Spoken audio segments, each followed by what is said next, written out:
കരുണാസമ്പന്നനായ ദൈവത്തിന്റെ നാമത്തെ ഞാൻ സ്തുതിച്ച് മഹത്വപ്പെടുത്തുന്നു. ആദരണീയരായ കർത്താവിന്റെ ദാസന്മാർക്കും ദൈവജനത്തിനും കർത്താവായ യേശുക്രിസ്തുവിന്റെ നാമത്തിലുള്ള വന്ദനങ്ങളെയും ആദരവോടെ അറിയിക്കുന്നു. നമുക്കൊരുമിച്ച് ഇങ്ങനെ കർത്താവിന്റെ സന്നിധിയിൽ ഇന്നും അടുത്തു വരേണ്ടതിന് ദൈവം അവസരവും കൃപയും നൽകിയല്ലോ. കർത്താവിന്റെ നാമത്തിന് സ്തോത്രവും മഹത്വവും ഉണ്ടാകുമാറാകട്ടെ.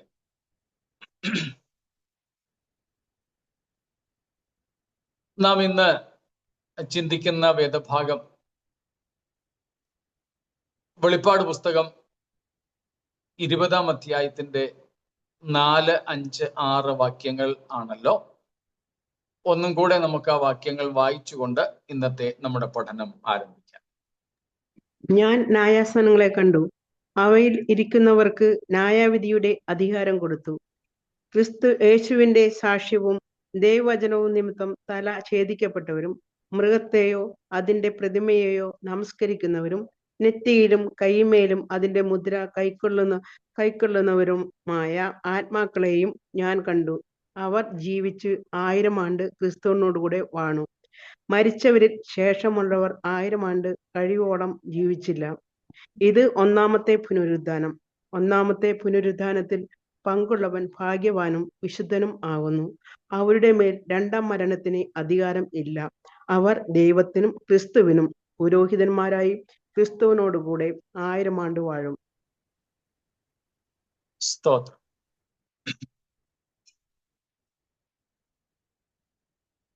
നാം ഈ 3 വാക്യങ്ങളിൽ നിന്ന് പ്രധാനപ്പെട്ട 3 വിഷയങ്ങളെയാണ് പഠിച്ചുകൊണ്ടിരിക്കുന്നത്. അതിൽ ആദ്യമായി നാം പഠിക്കുവാനെടുത്തത് മരിച്ചവരുടെ പുനരുത്ഥാനം എന്ന വിഷയമായിരുന്നു. അതിൽ പല കാര്യങ്ങൾ നമ്മൾ പഠിച്ചു. ഇന്നലെ നമ്മൾ ഒരു ഹെഡിങ് എഴുതി, ഒരു ശീർഷകം കുറിച്ചുകൊണ്ടാണ് നിർത്തിയത്. ഒന്നാം പുനരുത്ഥാനത്തിൽ പങ്കുള്ള ഭാഗ്യവാന്മാരുടെ ഭാഗ്യാവസ്ഥ എന്താണ് എന്നുള്ളത്, അല്ലെങ്കിൽ ഒന്നാം പുനരുത്ഥാനത്തിൽ പങ്കുള്ളവർക്ക് എന്താണ് പ്രതിഫലമായി ലഭിക്കുവാൻ പോകുന്നത്. നാം അവരെക്കുറിച്ച് കണ്ടത്, ഒന്നാം പുനരുത്ഥാനത്തിൽ പങ്കുള്ളവൻ ഭാഗ്യവാനാണ്, വിശുദ്ധനാണ്. അപ്പം അതിനുശേഷം മറ്റു ചില കാര്യങ്ങളും കൂടെ അവിടെ പറഞ്ഞിട്ടുണ്ട്. അതുകൊണ്ട് ഈ 3 വാക്യങ്ങളിൽ മാത്രം നിന്നുകൊണ്ട് ഒന്നാം പുനരുത്ഥാനത്തിൽ പങ്കാളികൾ ആകുന്നവർക്ക് ലഭിക്കുന്ന അനുഗ്രഹങ്ങളെക്കുറിച്ച്, പ്രതിഫലങ്ങളെക്കുറിച്ച്, ഭാഗ്യാവസ്ഥയെക്കുറിച്ച് നമ്മൾ ഒന്ന് ഓടിച്ചു നോക്കുവാൻ വേണ്ടി ശ്രമിക്കുകയാണ് ഇവിടെ.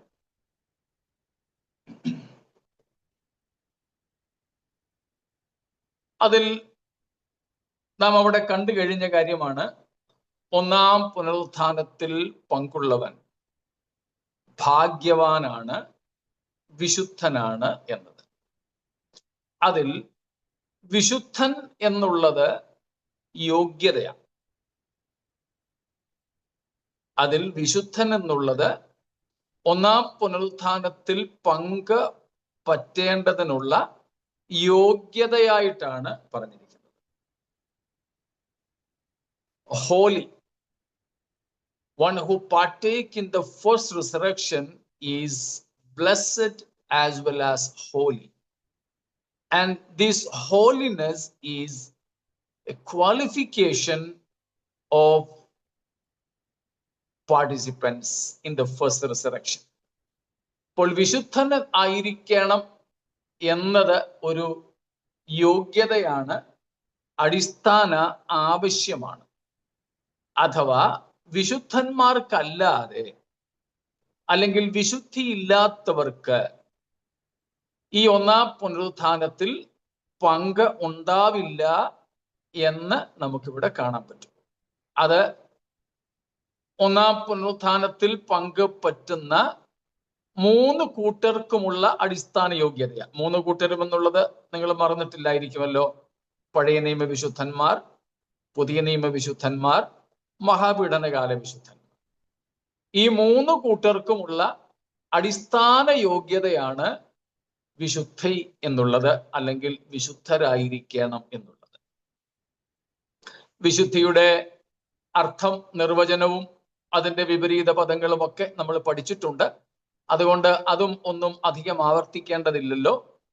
പറഞ്ഞ് തൊട്ട് മാത്രം വിടുന്നു. വിശുദ്ധൻ ഓർമ്മയുണ്ടോ? വിശുദ്ധി അല്ലെങ്കിൽ വിശുദ്ധൻ എന്നതിന്റെ ഏറ്റവും ലളിതമായ അർത്ഥം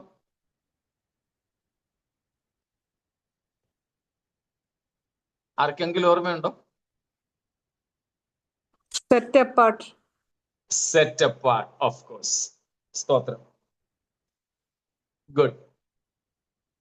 വിശുദ്ധൻ എന്ന് പറഞ്ഞാൽ, അല്ലെങ്കിൽ വിശുദ്ധി എന്ന് പറഞ്ഞാൽ, അല്ലെങ്കിൽ വിശുദ്ധീകരണം എന്ന് പറഞ്ഞാൽ അതിന്റെ അർത്ഥം സെറ്റ് അപ്പാർട്ട്, വേർപാട് അല്ലെങ്കിൽ വേർതിരിക്കുക എന്നുള്ളതാണ്. അപ്പോൾ ഇവിടെ വിശുദ്ധൻ എന്നതുകൊണ്ട് നാം അർത്ഥമാക്കുന്നത്, അല്ലെങ്കിൽ വേദപുസ്തകം അർത്ഥമാക്കുന്നത്, ലോകത്തിൽ നിന്ന് ദൈവത്തിനായി, ദൈവത്തിൻ്റെ ഉപയോഗത്തിനായി, ദൈവത്തിൻ്റെ ഉദ്ദേശത്തിനായി വേർതിരിക്കപ്പെട്ടവൻ എന്നാണ്. സ്തോത്രം. ദൈവത്തിനായി, ദൈവത്തിൻ്റെ ഉദ്ദേശത്തിനായി, ദൈവത്തിൻ്റെ ഉപയോഗത്തിനായി, ദൈവത്തിൻ്റെ സ്വഭാവത്തിനായി ഒക്കെ വേർതിരിക്കപ്പെട്ടവൻ എന്നാണ് വിശുദ്ധൻ എന്നതിൻ്റെ അർത്ഥം. അങ്ങനെ വിശുദ്ധരല്ലാത്തവർക്ക് ഒന്നാം പുനരുത്ഥാനത്തിൽ പങ്ക് ലഭിക്കുകയില്ല എന്ന് ഈ വാക്യത്തിൽ നിന്ന് നമുക്ക് മനസ്സിലാക്കാം. ഇപ്പോ വെളിപ്പാട് 20:4 തൊട്ട് 6 വരെ, പ്രത്യേകിച്ച് അതിന്റെ അവസാന ഭാഗങ്ങളിൽ നമ്മൾ കാണുന്നു, ഒന്നാം പുനരുത്ഥാനത്തിൽ പങ്കുള്ളവൻ വിശുദ്ധനും ഭാഗ്യവാനും വിശുദ്ധനുമാണ്. അതിൽ വിശുദ്ധി അല്ലെങ്കിൽ വിശുദ്ധനായിരിക്കണം എന്നുള്ളത് ഇതിൽ പങ്ക് ലഭിക്കേണ്ടതിനുള്ള യോഗ്യതയാണെന്ന് നമ്മൾ മനസ്സിലാക്കും. അപ്പോൾ വിശുദ്ധിയുടെ അർത്ഥം നമ്മൾ കണ്ടു, വേർതിരിക്കപ്പെട്ടത്. സ്തോത്രം. Set apart. അതിന്റെ വിപരീത പദവും ഓർമ്മയുണ്ടല്ലോ. സാമാന്യം. സാമാന്യം. സ്തോത്രം. കോമൺ, സർവസാധാരൺ, ഓർഡിനറി. അപ്പോൾ സാമാന്യമായതിൽ നിന്ന് പോലും ദൈവത്തിനായി, ദൈവത്തിനായി എന്ന് പറയുമ്പോൾ ദൈവത്തിന്റെ ഏറ്റവും വലിയ വിശേഷത എന്താണെന്നും കൂടെ നമ്മൾ ഓർക്കണം. നമുക്കറിയാം, ഓർത്താൽ മതി. പരിശുദ്ധനാണ് നമ്മുടെ ദൈവം എന്നതാണ് നമ്മുടെ ദൈവത്തിന്റെ ഏറ്റവും വലിയ പ്രത്യേകത. The utmost uniqueness of our God is that he is holy, rather most holy. സ്തോത്രം. നമ്മുടെ ദൈവം പരിശുദ്ധനാണ് എന്നതത്രേ നമ്മുടെ ദൈവത്തിന്റെ ഏറ്റവും വലിയ പ്രത്യേകത. അപ്പോൾ ദൈവത്തിന്റെ സ്വഭാവത്തോട് ഏകീഭവിക്കേണ്ടതിന്, ദൈവത്തോട്, ദൈവത്തിന്റെ ആളത്വത്തോട്, ദ പേഴ്സൺ ഓഫ് ഗാഡ്, ദൈവം എന്ന വ്യക്തിയോട്, സ്തോത്രം, വ്യക്തിപരമായ ബന്ധമുണ്ടാകേണ്ടതിന്, വ്യക്തിപരമായ കൂട്ടായ്മ ഉണ്ടാകേണ്ടതിന്, സാമാന്യമായതിൽ നിന്ന് പോലും, സാധാരണമായതിൽ നിന്ന് പോലും വേർപെട്ട് ദൈവത്തോട് മാത്രം ഒട്ടി നിൽക്കുന്ന, പറ്റി നിൽക്കുന്ന, ദൈവത്തോട് മാത്രം ചേർന്നിരിക്കുന്ന അനുഭവം ഉള്ളവർക്ക് മാത്രമേ ഒന്നാം പുനരുത്ഥാനത്തിൽ പങ്ക് ലഭിക്കുകയുള്ളൂ. അതാണ് വിശുദ്ധ ജീവിതത്തിന്റെ, ഉപദേശത്തിന്റെ കാതൽ. സ്തോത്രം.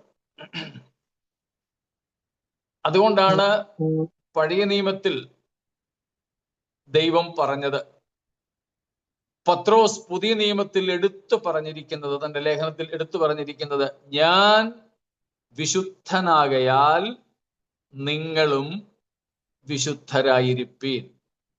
നിങ്ങളെ വിളിച്ച വിശുദ്ധന് ഒത്തവണ്ണം എല്ലാ നടപ്പിലും വിശുദ്ധരാകുകയും. സ്തോത്രം. എല്ലാ നടപ്പിലും വിശുദ്ധരാകുകയും. Praise God. അപ്പോൾ വിശുദ്ധരാവുക. വിശുദ്ധന്മാർക്ക് മാത്രമേ ഒന്നാം പുനരുത്ഥാനത്തിൽ പങ്കുള്ളൂ. സ്തോത്രം.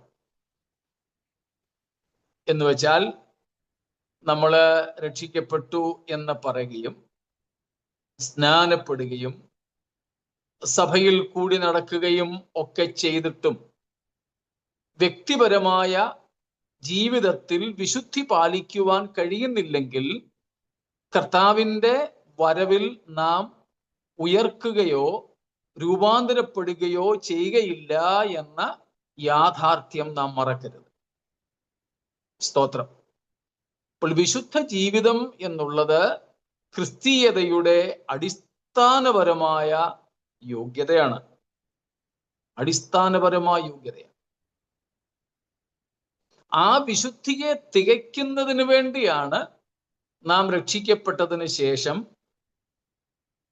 നമുക്ക് ഈ ഭൂമിയിൽ ദൈവം ആയുസ് നീട്ടി തരുന്നത്. ഞാൻ എല്ലാ ദിവസവും രാവിലെ ഓർക്കാറും ദൈവസന്നിധിയിൽ എന്നെ എല്ലാ ദിവസവും ഔപചാരികമായിട്ടില്ലെങ്കിലും അനൗപചാരികമായെങ്കിലും സമർപ്പിക്കുകയും ചെയ്യുന്ന ഒരു കാര്യമാണ്, കർത്താവേ, എനിക്ക് അങ്ങ് ഒരു പുതിയ ദിവസവും കൂടെ തന്നു. അതൊരു പുതിയ ദിവസമോ ഒരു പുതിയ മണിക്കൂറോ ഒരു പുതിയ ആഴ്ചയോ മാസമോ വർഷമോ ഒക്കെ ആകട്ടെ. അപ്പോഴൊക്കെ ഞാൻ ദൈവത്തോട് പറയുന്നത്, കർത്താവേ, എനിക്കങ്ങ് ആയുസ് ദീർഘമാക്കി തന്നത് വേറെ ഒരു കാരണത്താലും അല്ല. ഞാൻ ഇതുവരെ അങ്ങയുടെ വിശുദ്ധിയെ പ്രാപിച്ചിട്ടില്ല. എനിക്ക് വിശുദ്ധിയിൽ ഇനിയും വളരേണ്ടതുണ്ട്. അപ്പോൾ ഇന്നലകളിലെ പരാജയങ്ങളെ നീക്കി ഇന്നലകളിലെ തോൽവികളെ മാറ്റി വിശുദ്ധ ജീവിതം നയിക്കേണ്ടതിന്, ഞാൻ കൂടുതൽ വിശുദ്ധനാകേണ്ടതിന് വേണ്ടി അങ്ങെനിക്ക് ഒരവസരവും കൂടെ തന്നു. അതിനായിട്ട് സ്തോത്രം. അതുകൊണ്ട് കർത്താവേ, ആ അവസരത്തെ ഏറ്റവും വേണ്ട പോലെ ഉപയോഗിപ്പാൻ എനിക്ക് കൃപ തരണേ. ഈ പ്രാർത്ഥനയോടെയാണ് ഞാൻ എൻ്റെ മിക്ക ദിവസങ്ങളും ആരംഭിക്കാറ്. മനസ്സിലാവുന്നുണ്ടല്ലോ? സ്തോത്രം. അപ്പോ നമുക്ക് ദൈവം ആയുസ് ദീർഘമാക്കി തന്നതും രക്ഷിക്കപ്പെട്ട ശേഷം ഇതുവരെ ജീവിക്കുവാൻ, അതും സുബോധത്തോടെ ജീവിക്കുവാൻ ദൈവം അവസരം തന്നതുമൊക്കെ നാം ഇങ്ങനെ വിശുദ്ധരായി തീരേണ്ടതിന് വേണ്ടിയാണ്. ഇല്ലാത്ത പക്ഷം, വിശുദ്ധി ഇല്ലാത്ത പക്ഷം, വിശുദ്ധരായി ജീവിക്കാത്ത പക്ഷം നമുക്ക് കർത്താവിൻ്റെ രാജ്യത്തിൽ പ്രവേശിക്കുവാൻ കഴിയുകയില്ല. ഒന്നാം പുനരുത്ഥാനത്തിൽ പങ്ക് പ്രാപിക്കുവാനും കഴിയുകയില്ല. അപ്പോൾ വിശുദ്ധി ഒന്നാം പുനരുത്ഥാനക്കാരുടെ അടിസ്ഥാന യോഗ്യതയാണ്. സ്തോത്രം. അതിന് പ്രധാനപ്പെട്ട കാരണം നമ്മുടെ ദൈവം വിശുദ്ധനാണ് എന്നത് തന്നെ. The key reason that we should be holy is that our God himself is holy.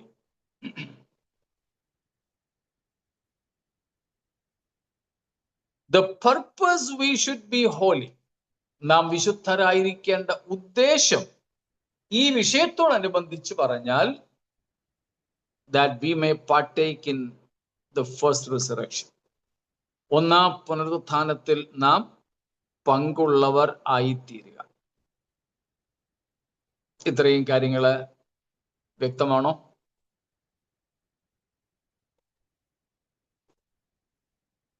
എന്തെങ്കിലും ചോദ്യങ്ങൾ? ഇല്ല. 2, അപ്പോ ഭാഗ്യവാനും വിശുദ്ധനും, അതിൽ വിശുദ്ധി ഒന്നാം പുനരുത്ഥാനക്കാരുടെ യോഗ്യത. രണ്ടാമത്തെ കാര്യം, ഭാഗ്യവാന്മാരാണ് ഒന്നാം പുനരുത്ഥാനത്തിലെ പങ്കാളികൾ. ഭാഗ്യവാൻ എന്ന പദത്തിന്റെ അർത്ഥവും നമുക്കറിയാം.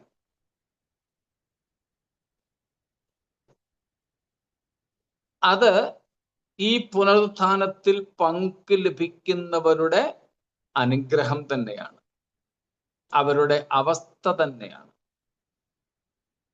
ഭാഗ്യവാൻ. ഭാഗ്യവാന്റെ അർത്ഥം ഓർക്കുന്നുണ്ടല്ലോ.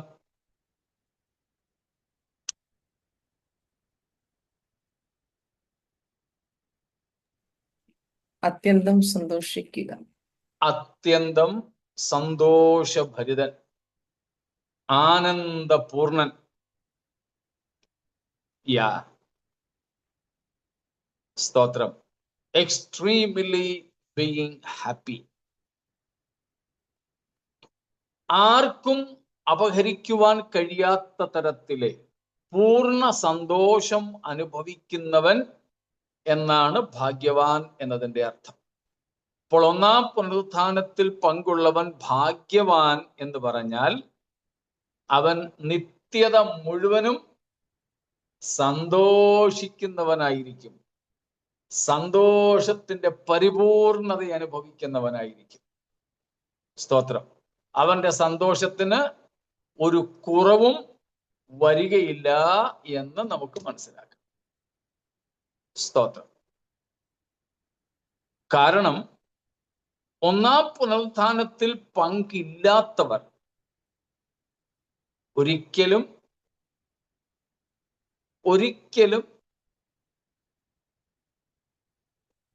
സന്തോഷം അനുഭവിക്കുകയില്ല. ഈ ഭൂമിയിലെ വാസ സമയത്തായാലും ഏതാണ്ടൊക്കെ അങ്ങനെ തന്നെയാണ്. സ്തോത്രം. This is a blessing for those who will be resurrected in the first resurrection, that they will be happy, extremely and mostly happy. ആ സന്തോഷം അവരിൽ നിന്നും എടുത്തു കളയാനും ആർക്കും കഴിയുകയില്ല. സ്തോത്രം. അവരുടെ സന്തോഷം ആരും എടുത്തു കളയുകയില്ല. സ്തോത്രം. അത് ദിനം തോറും വർദ്ധിച്ചു വരിക മാത്രമാണ് ഉണ്ടാവുക എന്ന് നാം തിരുവെഴുത്തിൽ നിന്ന് മനസ്സിലാക്കുന്നുണ്ട്. സ്തോത്രം. ആ സന്തോഷം ആരും നമ്മിൽ നിന്ന് എടുത്തു കളയുകയില്ല. സ്തോത്രം. അപ്പം ആർക്കും അപഹരിക്കുവാൻ കഴിയാത്ത സന്തോഷം. യോഹന്നാന്റെ സുവിശേഷം 16-ാമത്തെ അധ്യായം 22-ാമത്തെ വാക്യം. 16:22 ജോൺ. അങ്ങനെ നിങ്ങൾക്കും ഇപ്പോൾ ദുഃഖമുണ്ട് എങ്കിലും ഞാൻ പിന്നെയും നിങ്ങളെ കാണും, നിങ്ങളുടെ ഹൃദയം സന്തോഷിക്കും, നിങ്ങളുടെ സന്തോഷം ആരും നിങ്ങളിൽ നിന്നും എടുത്തു കളയുകയില്ല. നിങ്ങളുടെ സന്തോഷം നിങ്ങളിൽ നിന്ന് ആരും എടുത്തു കളയുകയില്ല. അപ്പോൾ ആർക്കും എടുത്തു കളയാൻ കഴിയാത്ത തരം, ആർക്കും അപഹരിക്കുവാൻ കഴിയാത്ത തരം സന്തോഷം.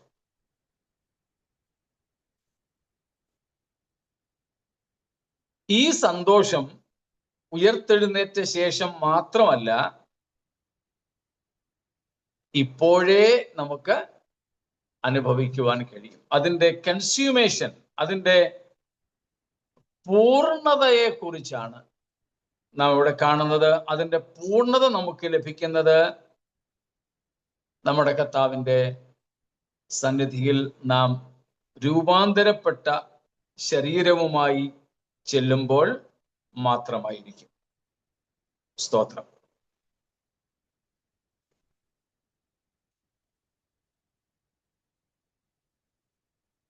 അപ്പോൾ ഇത്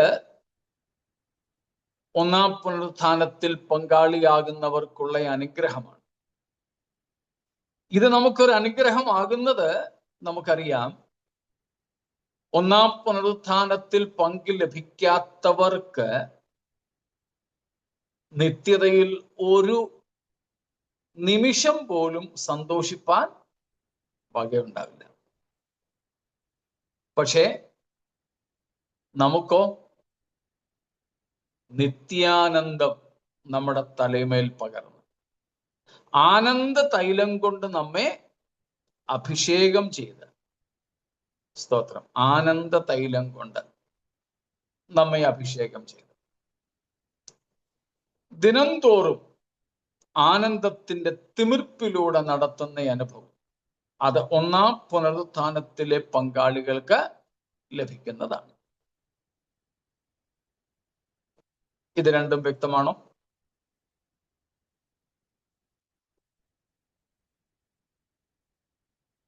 സ്തോത്രം. മറ്റുള്ളവർക്ക് ഈ ലോക ജീവിതത്തിൽ പോലും സന്തോഷവും സംതൃപ്തിയും കാണില്ല.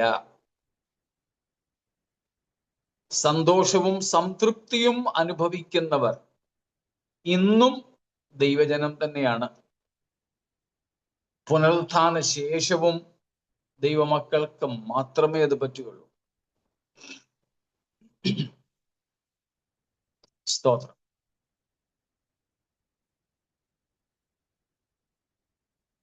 ഇത്രയും വ്യക്തമാണല്ലോ.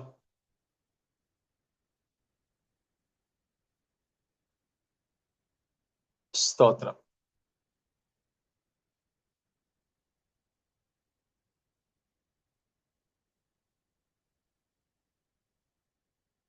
ശരി, ഇത്രയും കാര്യങ്ങളിൽ സംശയങ്ങളില്ലെങ്കിൽ ഞാൻ വിശുദ്ധിയെക്കുറിച്ച് ഒരു കാര്യവും കൂടെ പറഞ്ഞിട്ട് മൂന്നാമത്തെ ഭാഗത്തേക്ക് പോകും. വിശുദ്ധനും ഭാഗ്യവാനും. ആ വിശുദ്ധൻ അല്ലെങ്കിൽ ആ വിശുദ്ധി എന്നുള്ളത് സത്യത്തിൽ എന്താ? ചില കർമ്മങ്ങൾ ചെയ്യുന്നതാണോ?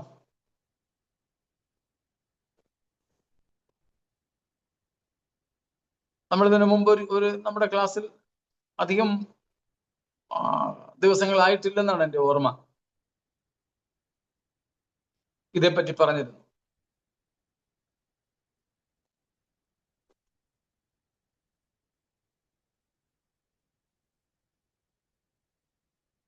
പള്ളിയിൽ പോവുക, ബൈബിൾ വായിക്കുക, ഉപവാസം എടുക്കുക, ദശാംശം കൊടുക്കുക,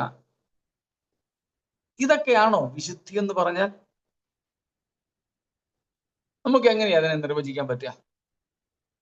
അതിന്റെ ഒരു അർത്ഥം, വേർഡ് മീനിങ് നമ്മൾ കണ്ടു, സെറ്റ് അപ്പാർട്ട്. ഒരു നിർവചനമായിട്ട് നമുക്കതിനെ എങ്ങനെ കാണാൻ പറ്റുക?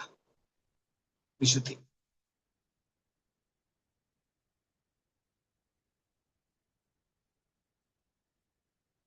ഉപദേശ വിശുദ്ധി, ജീവിത വിശുദ്ധി, കൂട്ടായ്മ വിശുദ്ധി.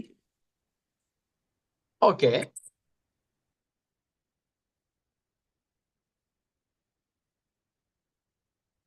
അത് വിശുദ്ധിയുടെ 3 തലങ്ങളാണ്. These are the 3 areas of holiness: in doctrine, in practice and in fellowship. പക്ഷെ നിർവചനമല്ല.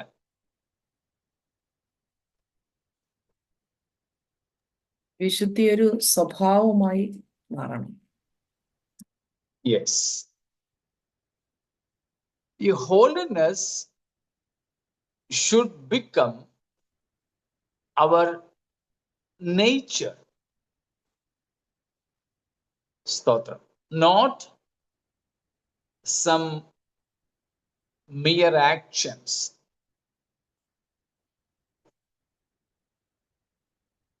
കേവലം കർമ്മങ്ങളെ വിശുദ്ധി എന്ന് പറയാൻ പറ്റില്ല.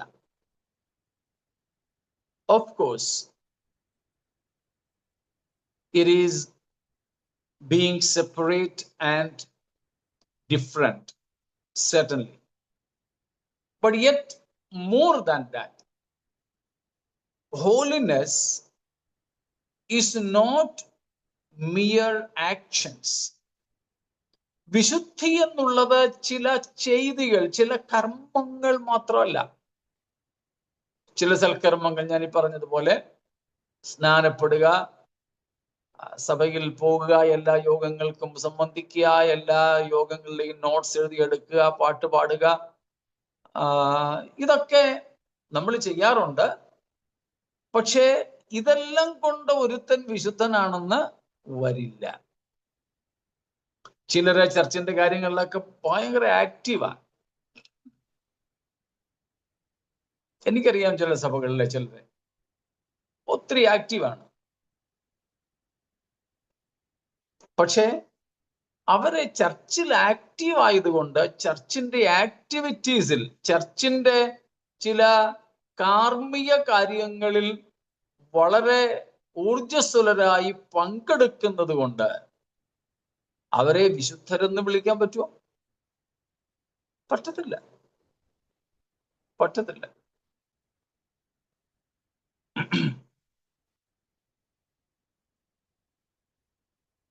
ഇതെല്ലാം നമ്മൾ ചെയ്യുമ്പോഴും നമുക്ക് വിശുദ്ധരല്ലാതിരിക്കാം.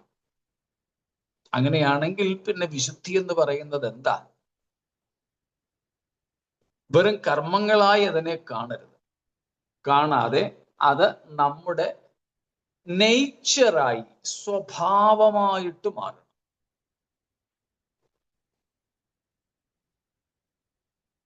It is a conformation to the very nature of Jesus Christ. യേശുക്രിസ്തുവിന്റെ സ്വഭാവത്തോടുള്ള ഏകീഭാവമാണ് വിശുദ്ധി എന്ന് പറയുന്നത്. Christ likeness in nature, Christ likeness in character, Christ likeness in desires and decisions.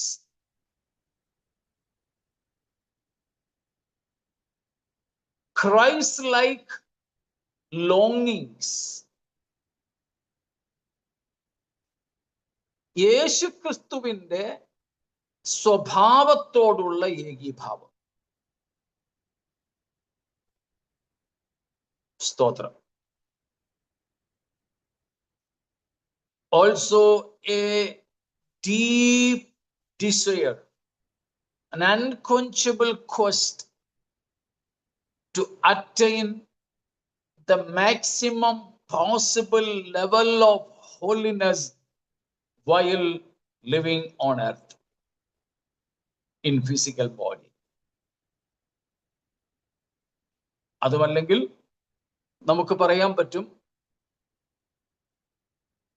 ഈ ഭൂമിയിൽ ജീവിച്ചിരിക്കുന്ന കാലത്ത് ജഡത്തിൽ വസിക്കുന്ന ഒരുവന് യേശുക്രിസ്തുവിന്റെ സ്വഭാവത്തോട് എത്രയും ഏകീഭവിക്കുവാൻ കഴിയുമോ അത്രയും ഏകീഭവിക്കുകയും,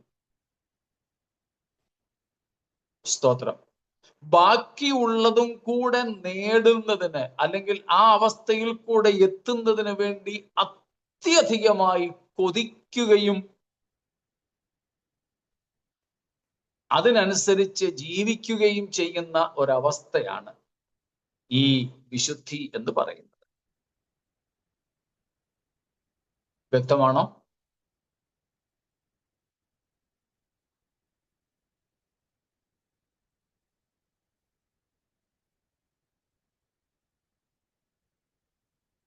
ശരി, സംശയങ്ങൾ ഇല്ല എന്ന് നിങ്ങളുടെ മൗനത്തിൽ നിന്ന് മനസ്സിലാക്കുന്നു.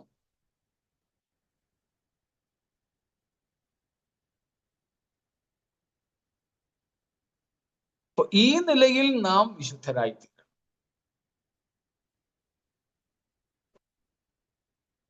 നമ്മുടെ സ്വഭാവത്തിൽ, ചിന്തകളിൽ, വികാരങ്ങളിൽ, ആഗ്രഹങ്ങളിൽ, തീരുമാനങ്ങളിൽ, ഓരോ ചുവടിലും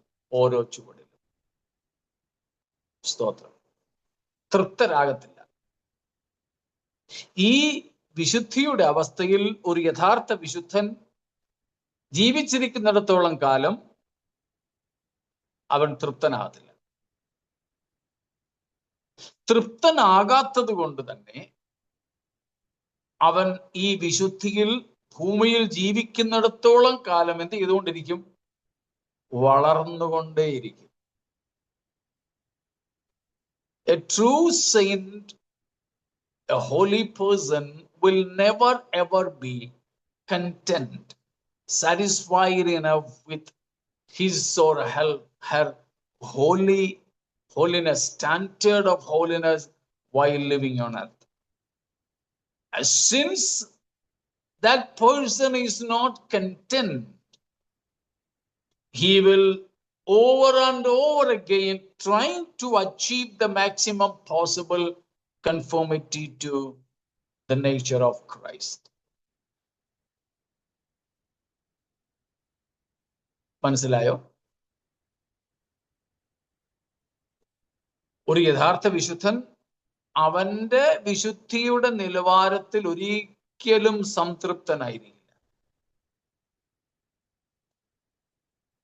അതുകൊണ്ട് അവൻ എപ്പോഴും ആ മാക്സിമം പോസിബിൾ ചെന്നെത്തുവാൻ അല്ലെങ്കിൽ പ്രാപിപ്പാൻ നമുക്ക് കഴിയുന്നതിൻ്റെ പരമാവധിയിലേക്ക് എത്തുവാൻ സകല ശ്രമങ്ങളും നടത്തിക്കൊണ്ടിരിക്കുന്നവനായിരിക്കും.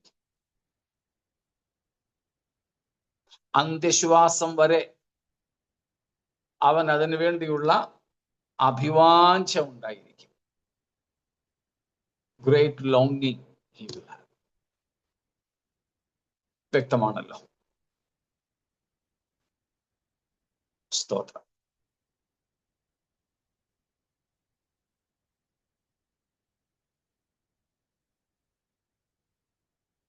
അപ്പോൾ ഒന്നാം പുനരുത്ഥാനത്തിൽ പങ്കുള്ളവൻ വിശുദ്ധൻ. അത് അവന്റെ യോഗ്യതയായിട്ട് കാണാം. 2, ഭാഗ്യവാൻ. അത് അവസ്ഥയാണ്. ഭാഗ്യത്തിന്റെ ഭാഗ്യവാൻ എന്നതിന്റെ അർത്ഥമൊക്കെ നമ്മൾ കണ്ടതുകൊണ്ട് ആ ഭാഗത്തേക്ക് ഇനിയും പോകുന്നില്ല. അടുത്തത്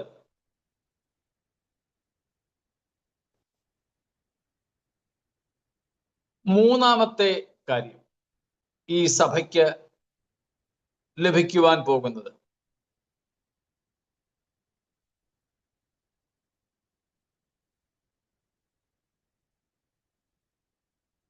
ഒന്നും കൂടെ നമുക്ക് 4-ാമത്തെ വാക്യം വായിക്കാം.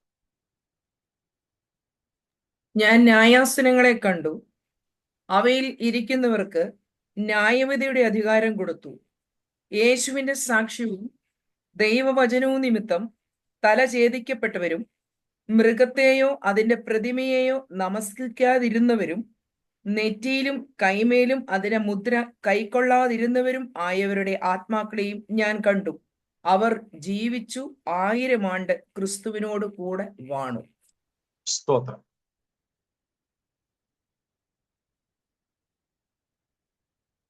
ഒരു കാര്യം കൂടെ ഓർത്തേക്കണേ, നമ്മൾ ഈ ഒന്നാം പുനരുത്ഥാനത്തിൽ പങ്കുള്ളവർ വിശുദ്ധരാകുന്നത് എങ്ങനെയാണ്? സ്വന്തം പരിശ്രമത്താലാണോ? അല്ല. നമ്മൾ 7:14 കാര്യം കണ്ടിരുന്നു. കുഞ്ഞാടിന്റെ രക്തത്തിൽ തങ്ങളുടെ അങ്കി അലക്കി വെളുപ്പിച്ചവർ. അപ്പോൾ ഇവരുടെ വിശുദ്ധി എന്ന് പറയുന്നത് എന്തല്ല? സ്വന്തം നേട്ടങ്ങളല്ല, പകരം യേശുക്രിസ്തുവിങ്കലുള്ള വിശ്വാസത്തിന്റെയും ആശ്രയത്തിന്റെയും ഫലമായിട്ട് അവർക്ക് ദാനമായി ലഭിച്ചതാണ്. സ്തോത്രം. ദാനമായി ലഭിച്ചതാണ്. ഒന്നും കൂടെ ആ 14-ാമത്തെ വാക്യം ഈ തരുണത്തിലൊന്ന് വായിച്ചേര്, എന്നിട്ട് നമുക്ക് 4-ാം വാക്യത്തിലേക്ക് മടങ്ങി വരാം. യജമാനൻ അറിയുമല്ലോ എന്ന് ഞാൻ പറഞ്ഞതിന് അവൻ എന്നോട് പറഞ്ഞത്, ഇവർ മഹാകഷ്ടത്തിൽ നിന്ന് വന്നവർ. കുഞ്ഞാട്ടിന്റെ രക്തത്തിൽ തങ്ങളുടെ അങ്കി അലക്കി വെളുപ്പിച്ചിരിക്കുന്നു. സ്തോത്രം. കുഞ്ഞാടിന്റെ രക്തത്തിൽ തങ്ങളുടെ അങ്കി അലക്കി വെളുപ്പിച്ചിരിക്കുന്നു. നമ്മുടെ വിശുദ്ധിയുടെയും അടിസ്ഥാനപരമായ സംഗതി നമ്മുടെ ചില പരിശ്രമങ്ങളും പ്രയത്നങ്ങളും നേട്ടങ്ങളുമല്ല. അങ്ങനെ ആയിരുന്നെങ്കിൽ നമ്മളൊക്കെ കോളറ് പിടിച്ചേനെ. പൗലോസ് അക്കാര്യം ഫിലിപ്പിയർ 3-ാം അധ്യായത്തിൽ പറയുന്നുണ്ട്, ന്യായപ്രമാണത്തിൽ നിന്നുള്ള എൻ്റെ സ്വന്ത നീതിയല്ല, ന്യായപ്രമാണത്തിൽ നിന്നുള്ള എൻ്റെ സ്വന്തം നീതിയല്ല. സ്തോത്രം. എന്നാൽ ദൈവം ക്രിസ്തുവിൽ വിശ്വസിക്കുന്നവർക്ക് കൊടുക്കുന്ന നീതി തന്നെ ലഭിച്ച്, പൗലോസ് ഫിലിപ്പിയർ 3-ാമത്തെ അധ്യായത്തിന്റെ 10-ാമത്തെ വാക്യം മുതൽക്ക് പറയുന്ന കാര്യമാണ് ഞാൻ ഈ പറഞ്ഞത്. അതുപോലെ നമ്മള് വെളിപ്പാട് പുസ്തകത്തിൽ കാണുന്നുണ്ട്, സ്തോത്രം, ഒരുമിച്ച് സഭ വിശുദ്ധന്മാർ പാടുന്നൊരു പാട്ട്, രക്ഷ, ബാക്കി ഓർമ്മയുണ്ടോ? ദൈവത്തിന്റെ ദാനമാണ്. നമ്മുടെ ദൈവത്തിന്റെയും കുഞ്ഞാടിന്റെയും ദാനമാണ്. സ്തോത്രം. അപ്പോൾ കുഞ്ഞാടിന്റെ രക്തത്തിൽ കഴുകി അങ്കികൾ വെളുപ്പിച്ച വിശുദ്ധന്മാർ,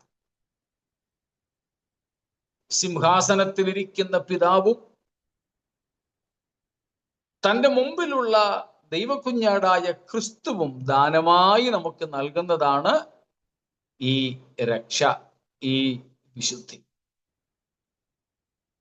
എന്ന് വിചാരിച്ച് നമുക്കൊരു പങ്കുമില്ല എന്ന് കരുതരുത്. നമുക്കും പാപത്തോട് എതിർത്ത് നിന്ന് വിജയം നേടേണ്ടതുണ്ട്. ശരി, അതിനീ പറയാൻ പോയാൽ ഒത്തിരി ഉണ്ടാവും, അവിടെ നിർത്തുന്നു. നമ്മൾ മടങ്ങി 4-ാം വാക്യത്തിലേക്ക് വരികയാണ്. 4-ാം വാക്യത്തിൽ നമ്മൾ വായിച്ചു, 1-ാം പുനരുത്ഥാനത്തിലെ പങ്കാളികൾക്കുള്ള 3-ാമത്തെ അനുഗ്രഹം എന്താണ്? അവർ They worship not the beast. അവർ ജീവിച്ച് ക്രിസ്തുവിനോടുകൂടെ 1000 ആണ്ട് വാഴും. Yeah, they will reign for 1000 years. അവർ ജീവിച്ചെഴുന്നേറ്റ്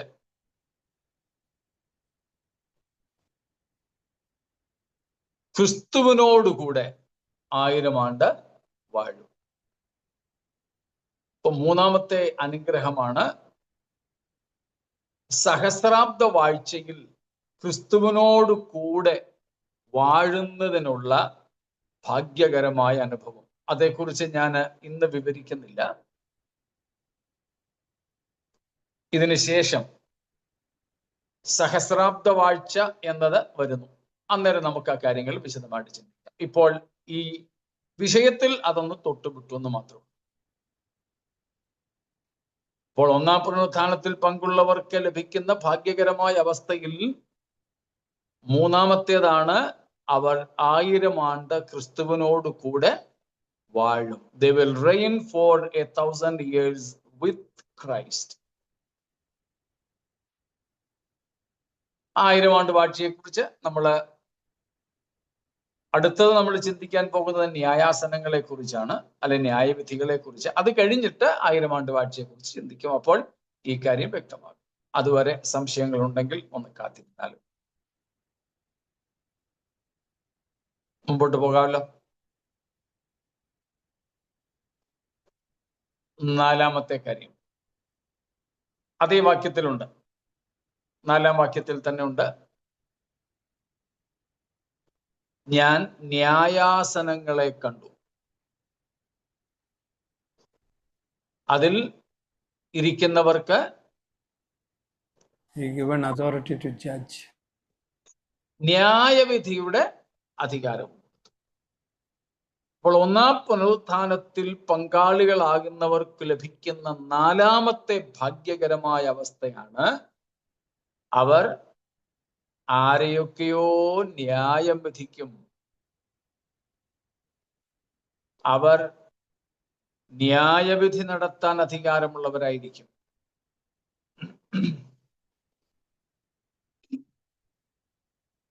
അതും ഇന്ന് നമ്മൾ വിശദീകരിക്കുന്നില്ല. കാരണം നമ്മുടെ ഈ വിഷയം കഴിഞ്ഞാൽ അടുത്തത് ന്യായവിധികൾ എന്നുള്ളതാണ്. അന്ന് ഈ കാര്യം കൂടുതൽ വ്യക്തമാകും. മനസ്സിലാവുന്നുണ്ടല്ലോ? ശരി, ഇത്രയും കാര്യങ്ങളിൽ എന്തെങ്കിലും സംശയങ്ങൾ? അപ്പൊ ഈ എല്ലാവർക്കും ന്യായവിധിയുടെ അവസരം ലഭിക്കുമോ? ന്യായവിധി നടത്തുമോ എല്ലാവരും, വിശുദ്ധന്മാരെല്ലാവരും? വിശുദ്ധന്മാർ എല്ലാവരും ന്യായാധിപന്മാരായിരിക്കാനിടയില്ല. അത് പ്രതിഫല വിഭജനവുമായി ബന്ധപ്പെട്ട് ചെറുതും വലുതുമായ രീതിയിൽ അവരുടെ അധികാരങ്ങൾ അല്ലെങ്കിൽ അവർക്ക് ലഭിക്കുന്ന പ്രതിഫലങ്ങളായിരിക്കും, വ്യത്യസ്തമായിരിക്കും. കോമൺ ആയിട്ട് അത് പറയുന്നത് ശരിയാവുമോ? എന്തോ? അപ്പോൾ കോമൺ ആയിട്ട് ഈ ഒന്നാം പുനരുത്ഥാനത്തിൽ പങ്കുള്ളവർക്ക് ലഭിക്കുന്ന ആ യോഗ്യത ഈ ന്യായവിധിയെ സംബന്ധിച്ച് പറയാൻ പറ്റുമോ എന്നാ ചോദിച്ചു. അതെ, ഒന്നാം പുനരുത്ഥാനത്തിൽ പങ്കുള്ളവർക്ക് മാത്രമേ അതിനുള്ള അധികാരം ലഭിക്കൂ എന്നതുകൊണ്ട് ഒന്നാം പുനരുത്ഥാനത്തിലെ പങ്കാളികൾക്കുള്ള ഭാഗ്യാവസ്ഥയിൽ നമുക്കത് ഉൾപ്പെടുത്തുന്നതിൽ തെറ്റില്ല.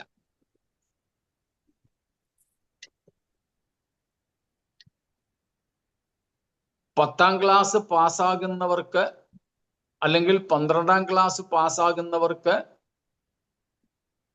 ചില യോഗ്യതകൾ, ചില പദവികളോ ഇന്ന് ഞാൻ പേപ്പറിൽ കണ്ടു. നിങ്ങൾ 10ാം ക്ലാസ് പാസ്സായോ, 88,000 ശമ്പളത്തിൽ നിങ്ങൾക്ക് ജോലി ചെയ്യാം എന്ന് പറഞ്ഞു. എന്നിട്ട് ഗവൺമെന്റ് തലത്തിലെ തന്നെയാണ് പറഞ്ഞിരിക്കുന്നത്. നമ്മുടെ കേരളത്തിൽ കേന്ദ്ര ഗവൺമെന്റിന്റെ ചില സ്ഥാപനങ്ങളിലും മറ്റും ഉള്ള ജോലി സാധ്യതയെ കുറിച്ചാണ്. 12 അല്ല, 10ാം ക്ലാസ്സുകാർ.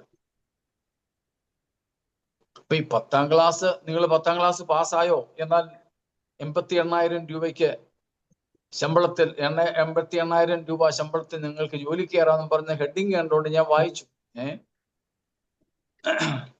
ഇങ്ങനെയാണോ എന്ന്. അപ്പോഴാണ് കൊടുത്തിരിക്കുന്നത്, ഒന്ന് ഡ്രൈവറായിട്ടാണ്, ഒന്ന് വേറെ ഏതോ ഒരു മെക്കാനിക്കൽ ട്രേഡാണ്, ഷിപ്പ്യാർഡിലെ ജോലിയാണ്. അപ്പൊ അതിനകത്ത് കൊടുത്തിരിക്കുന്നത് അടിസ്ഥാന യോഗ്യത 10ാം ക്ലാസ്സേ ഉള്ളൂ. 10ാം ക്ലാസ് പാസ്സായിരിക്കണം. അത് കഴിഞ്ഞ് ഡ്രൈവർക്ക് 10ാം ക്ലാസ് പാസ്സായാൽ ഉടനെ ഏതായാലും ഡ്രൈവിംഗ് ലൈസൻസ് കിട്ടത്തില്ല. എന്നിട്ട് അതിൽ എഴുതിയിട്ടുണ്ട് വാലിഡ് ഡ്രൈവിംഗ് ലൈസൻസ് ഹോൾഡർ ആയിരിക്കണം, 5 വർഷത്തെ എക്സ്പീരിയൻസ് വേണം. അടിസ്ഥാന യോഗ്യത എന്തുവാ? 10ാം ക്ലാസ്. എന്നാൽ 10ാം ക്ലാസ് പാസ്സായ എല്ലാവർക്കും ഈ ജോലി കിട്ടാൻ സാധ്യതയുണ്ടോ? ഇല്ല. പക്ഷേ നമ്മൾ പൊതുവെ പറയുമ്പോൾ എന്താ പറയുന്നത്? 10ാം ക്ലാസ് പാസ്സാകുന്നവർക്ക് ഉള്ള ജോലി സാധ്യതയാണ്. ഇന്നത്തെ ആ അഡ്വർടൈസ്മെന്റ് പത്രത്തിലെ വാർത്ത വെച്ച് തന്നെ പറയാം, 10ാം ക്ലാസ് പാസ്സാകുന്നവർക്കുള്ള സാധ്യതയാണ് ഷിപ്പ്യാർഡിലെ ഇന്ന ട്രേഡിൽ ജോലി ചെയ്യാൻ പറ്റുന്നത്. ഒരു മെക്കാനിക്കൽ ട്രേഡാണ്. മെക്കാനിക്കൽ ട്രേഡുകാർക്ക് വേറെയും കുറെ യോഗ്യതകൾ കൊടുത്തിട്ടുണ്ട്. ഇത് ഡ്രൈവറിന്റെ കാര്യമാണ് ഞാൻ പറഞ്ഞത്, ഡ്രൈവിംഗ് ലൈസൻസ്. 10ാം ക്ലാസ് 15 അല്ലെ 16ാമത്തെ വയസ്സിൽ പാസ്സാവും. ലൈസൻസ് കിട്ടണമെങ്കിൽ മിനിമം 18 വേണം. പിന്നെ ഒരു 3 കൊല്ലത്തെ എക്സ്പീരിയൻസും കൂടെ. ഇതുപോലെ നമ്മളിപ്പോൾ പറയുന്നത് ഒന്നാം പുനരുത്ഥാനത്തിൽ പങ്കുള്ളവർക്ക് ലഭിക്കുന്ന ഭാഗ്യകരമായ അവസ്ഥയിൽ ഒന്നാണ്, അല്ലെ 4ാമത്തേതാണ് ന്യായവിധിക്കുള്ള അധികാരം. അത് എല്ലാവർക്കും ഒന്നാം പുനരുദ്ധാനത്തിൽ പങ്കാളികളാകുന്ന എല്ലാവരും ന്യായാധിപന്മാരാകണം എന്നില്ല. പക്ഷെ അത് ഒന്നാം പുനരുദ്ധാനത്തിലെ പങ്കാളികളുടെ അവർക്ക് മാത്രം ലഭിക്കുന്ന ഒരു ഭാഗ്യപദവിയാണ്, ഒരു അധികാരമാണ് എന്നതുകൊണ്ട് നമ്മൾ അതിനെ പൊതുവായി പറയുന്നു. എല്ലാവർക്കും അത് ലഭിക്കണം എന്നില്ല. അത് ആർക്കൊക്കെയാണെന്നുള്ളത് നമ്മൾ അടുത്ത ന്യായവിധി എന്ന വിഷയത്തിൽ മനസ്സിലാക്കാനായിട്ട് ശ്രമിക്കും.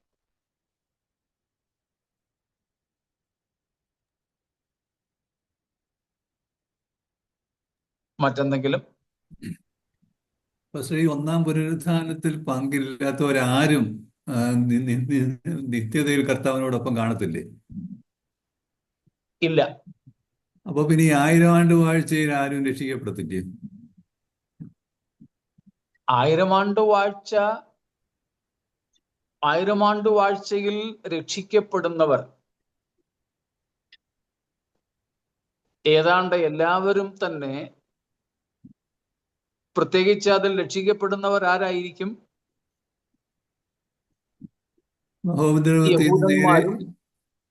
യഹൂദന്മാരും ജാതികളും വിടും. അവരെല്ലാവരും 1000 ആണ്ടാണ് അന്നത്തെ ആയുസ്. ചിലപ്പോൾ 1000 ആണ്ട് തികയ്ക്കുന്ന ചിലർ മരിച്ചു എന്ന് വന്നേക്കാം. ചുരുക്കം ചിലരുടെ മരണം അന്നുണ്ടാകും. ബാക്കിയുള്ളവരാരും മരിക്കുന്നില്ല. 1000 ആണ്ട് വാഴ്ച കർത്താവിൻ്റെത് കഴിയുമ്പോഴും അവർ മരിക്കുന്നില്ല.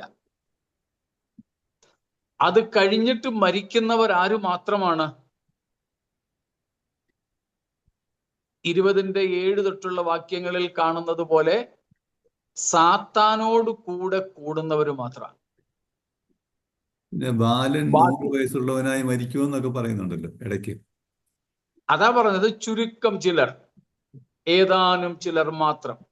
അതൊരു പൊതുവായ മരണം സംഭവിക്കുമെന്ന്, പക്ഷേ മരണം പൊതുവായ കാര്യമല്ല. അപ്പോ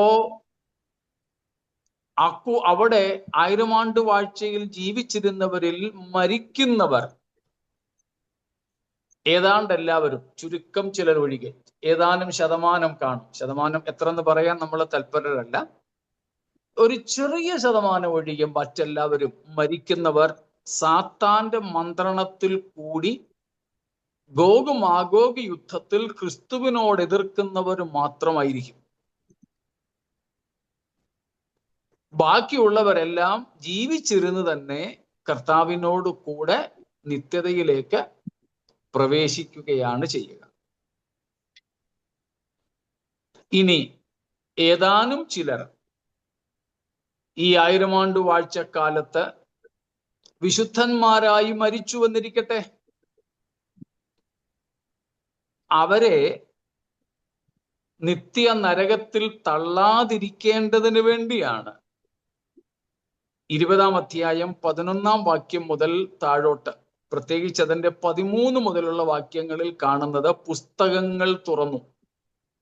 ജീവന്റെ പുസ്തകം എന്ന മറ്റൊരു പുസ്തകവും തുറന്നു.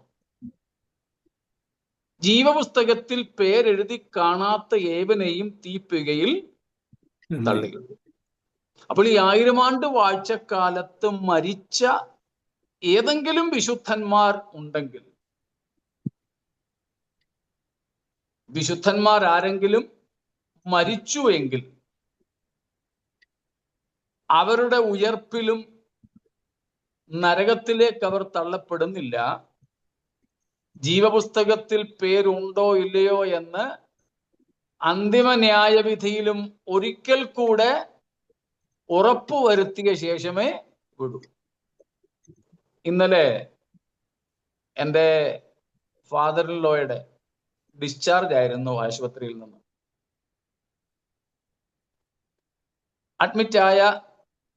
അഡ്മിറ്റായിട്ട് കിടന്ന സമയങ്ങളിൽ തന്നെ 2 പ്രാവശ്യം 2 പേയ്മെന്റുകൾ നടത്തി. ഒടുവിൽ മിനിയാന്ന് വൈകിട്ട് അവർ അവസാന ഫൈനൽ ബില്ല് കൊണ്ട് കൊടുത്തു. അതിൽ ഇനി ഒരു 6000 ചില്ലുവാനും രൂപ കൊടുത്താൽ മാത്രം മതി. ബാക്കി പേയ്മെന്റ് ഒക്കെ നേരത്തെ നടത്തുക. അപ്പം അമ്മ ഞങ്ങളെ വിളിച്ചു പറഞ്ഞു. ഞങ്ങൾ രാവിലെ പിതാവിനെ കൊണ്ടുവരാനായിട്ട് ആശുപത്രിയിലെത്തി. ബാക്കി പേയ്മെന്റും കൂടെ കൊടുത്ത് ബില്ല് അടച്ചു തീർത്തെങ്കിലേ റൂമിൽ നിന്ന് ഇവിടെ പുറത്തു കൊടുത്തുള്ളല്ലോ. അതിനുവേണ്ടി ക്യാഷ് കൗണ്ടറിൽ ചെന്നു.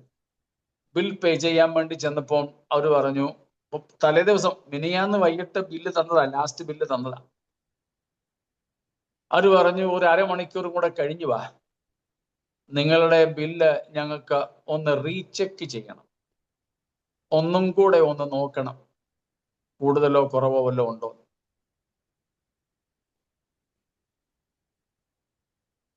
ഞങ്ങൾ വീണ്ടും വന്ന മുറിയിലിരുന്നു. കുറെ കൂടെ കഴിഞ്ഞിട്ടാണ് ഞങ്ങൾ ചെന്നത്. ചെന്നപ്പം നേരത്തെ പറഞ്ഞതിനേക്കാൾ ഏകദേശം 1000 രൂപയും കൂടെ കുറച്ചാ കിട്ടിയത് ബില്ല്. അതുകൂടെ കുറച്ച് കൊടുത്താൽ മതിയാണ്. ഇതുപോലെ അബദ്ധമൊന്നും തമ്പുരാന് പറ്റത്തില്ല. അതുകൊണ്ട് അങ്ങനെ കമ്പയർ ചെയ്യരുത് ഇതിനെ.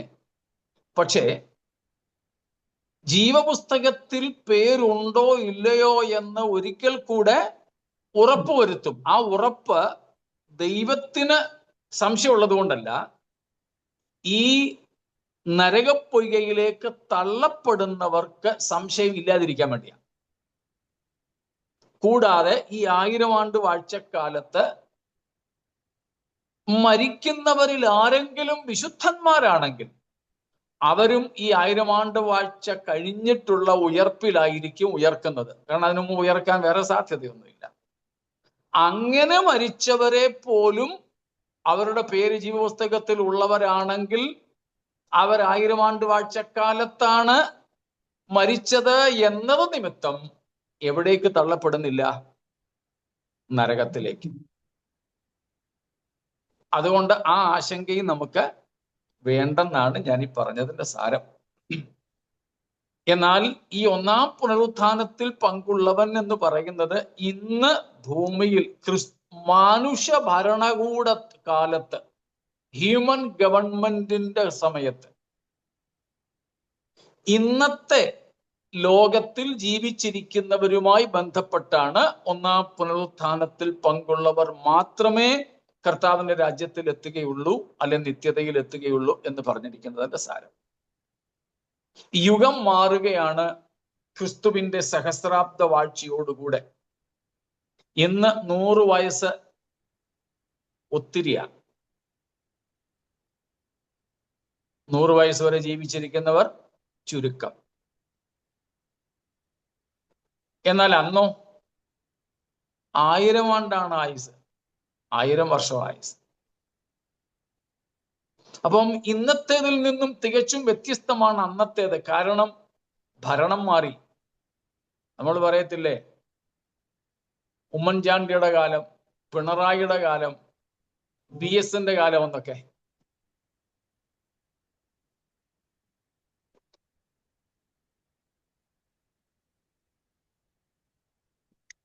എന്റെ മൊബൈല് ഏതാനും സെക്കൻഡുകൾക്കകം നിൽക്കും കേട്ടോ. നിന്നാൽ നിങ്ങളങ്ങ് കൺക്ലൂഡ് ചെയ്തേക്കണേ, ഞാൻ പിന്നെ ഇരിക്കത്തില്ല. ഇത് പറഞ്ഞങ്ങ് നിർത്താം. 5% ഉള്ളൂ, പെട്ടെന്ന് അത് തീരും ചാർജ്. അപ്പം ഇന്നവരുടെ കാലത്തായിരുന്നു അതെന്നൊക്കെ പറയുന്നത് പോലെ ഈ ഒന്നാം പുനരുത്ഥാനത്തിൽ പങ്കുള്ളവൻ എന്ന് നമ്മൾ ഉദ്ദേശിക്കുന്നത്, അല്ലെങ്കിൽ വേദപുസ്തകം പറയുന്നതോ, മാനുഷ്യ ഭരണകൂടങ്ങളുടെ കാലത്തെ മനുഷ്യരെ മാത്രം ഉദ്ദേശിച്ചുകൊണ്ടാണ്. അച്ഛൻ ചോദിച്ച 1000 ആണ്ട് വാഴ്ചക്കാലം, അത് മാനുഷിക ഭരണകൂടങ്ങൾ മാറി, ക്രിസ്തുവിന്റെ ഭരണം ആരംഭിച്ചു. അതും ഇതും തമ്മിൽ നമുക്ക് കൂട്ടി യോജിപ്പിക്കേണ്ടതില്ല. അന്ന് ജീവിച്ചിരിക്കുന്നവരിൽ ജീവപുസ്തകത്തിൽ പേരുള്ളവർ മരിക്കുന്നെങ്കിൽ ഒരു ഭയവും വേണ്ട, ഉറപ്പുവരുത്തിയിട്ടേ നരകത്തിലേക്ക് തള്ളൂ. അത് നമ്മൾ 20-ാം അധ്യായത്തിന്റെ 11 തൊട്ടുള്ള വാക്യങ്ങളിലെ അന്തിമ ന്യായവിധിയെ കുറിച്ച് പഠിക്കുമ്പോഴും കുറെ കൂടെ വ്യക്തമാക്കാം. അത് വ്യക്തമായി കാണുമല്ലോ. ശരി. Okay pastor. ഓക്കെ. സ്തോത്രം. അപ്പോൾ ബാക്കി ഭാഗങ്ങളിലേക്ക് കർത്താവിന്റെ വരവ് താമസിച്ചാൽ നമുക്ക് നാളെ എത്താം. നമുക്കൊരുമിച്ച് നമ്മുടെ കർത്താവിന്റെ വേഗം നടക്കാനിരിക്കുന്ന വരവനായിട്ട് ഒരുങ്ങിക്കൊണ്ട് നമ്മുടെ കർത്താവിനെ മുഖാമുഖം കാണുവാനുള്ള അത്യാർത്തിയോടെ മുൻപോട്ട് പോകാം. ഈ വചനങ്ങളാൽ ദൈവം നമ്മെ അനുഗ്രഹിക്കുമാറാകട്ടെ.